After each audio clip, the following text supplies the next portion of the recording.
Indignation rally naman para sa zero budget ng PhilHealth isinagawa sa Quezon City.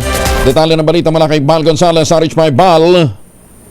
Good morning, Kuya Angel. Nagpakita ng matinding galit ang iba't ibang labor workers group sa pamamagitan ng pagsisindi ng kandila sa Boy Scout of the Philippines Circle sa kanto ng Tomas Morato Timog Avenue sa Quezon City kagabi.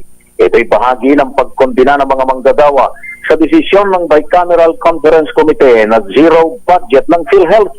Kabilang sa nagsagawa ng indignation rally ay ang grupo ng Partido Manggagawa at Nagkaisa Labor Coalition. Ayon kay Sunny Matula ng Nagkaisa, malinaw na isyu ng working class ang pagtapya sa subsidy ng PhilHealth. Sabi ni Matula, kung ikukumpara sa nagdaang taon na kahit kakaramputang PhilHealth subsidy ay may tuturing na itong malaking hakbang sa social protection ng mga mamamayan.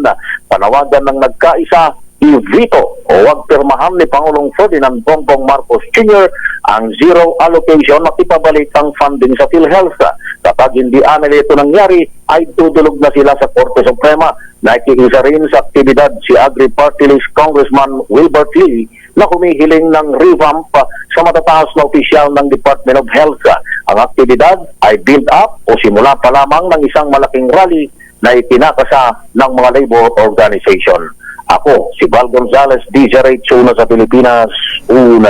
Maraming salamat, Bal.